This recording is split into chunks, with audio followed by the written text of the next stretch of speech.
नमस्कार. आता थंडी भरपूर पडायला लागलेली आहे आणि मार्केटमध्ये कोथिंबीर पण स्वस्त झालेली आहे. तर आज आपण कोथिंबीर वडी बनवणार आहोत. त्याकरिता कोथिंबीर स्वच्छ धुवून बारीक चिरून घ्यायची आहे. 3 मध्यम आकाराचे कांदे बारीक चिरून घ्यायचे आहेत. 15 ते 20 लसणाच्या पाकळ्या कुटून घ्यायच्या आहेत आणि अगदी थोडंसं तेल घेऊन त्यामध्ये कांदा आणि लसूण आपल्याला व्यवस्थित परतवून घ्यायचा आहे. एकदा का कांदा लालसर झाला की त्यामध्ये आपल्याला बारीक किसून घेतलेलं खोबरं पाऊण वाटी घालायचं आहे आणि हे खोबरं पण व्यवस्थित परतवून घ्यायचं आहे. आपल्या घरामध्ये खसखस असेल तर पाऊण चमचा खसखस घालायचा आहे आणि खसखस घातल्यानंतर व्यवस्थित परतवून घ्यायची आणि गॅस बंद करून हे मिश्रण थंड व्हायला ठेवायचं. तोपर्यंत 2 वाट्या बेसन घेऊन त्यामध्ये चवीनुसार मीठ, तिखट आणि हळद घालायचं. त्यानंतर इथे आपण अर्धा वाटी तेल घालणार आहोत आणि हे व्यवस्थित मिक्स करून घेणार आहोत. हे झाल्यानंतर आपल्याला अगदी थोडं थोडं पाणी घालून याचा व्यवस्थित एक गोळा तयार करून घ्यायचा आहे. हा गोळा तयार झाला की 15 ते 20 मिनिटांसाठी रेस्ट करायला ठेवायचा. तोपर्यंत आपण कोथिंबीर वडीचा मसाला तयार करणार आहोत.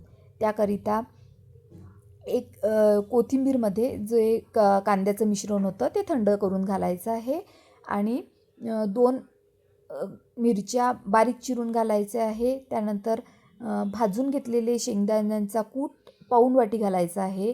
त्यानंतर मसाले घालायचे.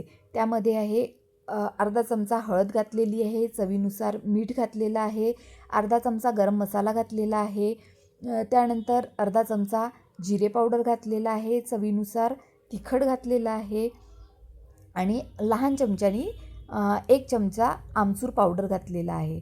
त्यानंतर 1 चमचा पिठी साखर घातलेली आहे, किसमिस घातलेला आहे.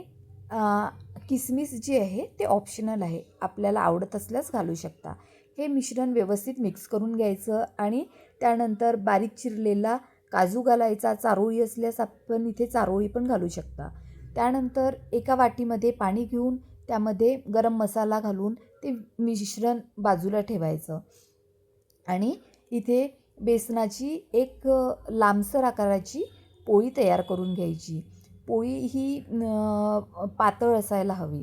त्यानंतर इथे कोथिंबीर वडीचा जो मसाला आपण तयार केलेला होता तो इथे घालायचा.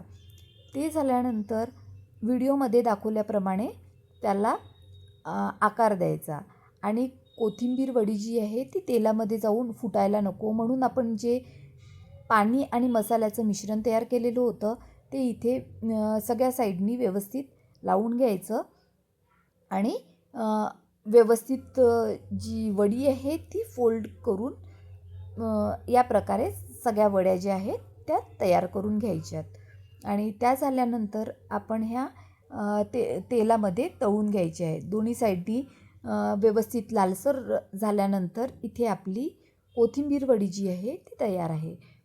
आणि एक टीप, जर आपल्याला हवा असल्यास इथे आपण अर्धा बेसन आणि अर्धा मैदा घेऊ शकतो. पण जर आपल्याला घरी खायची आहे वडी तर मैदा न खाल्लेला बरा. मैदा हा हेल्थसाठी चांगला नसतो, त्याच्यामुळे आपण बेसनच यूज करा. आणि आपल्याला हा व्हिडिओ कसा वाटला हे नक्की कमेंट्स करून लाईक अँड शेअर करा.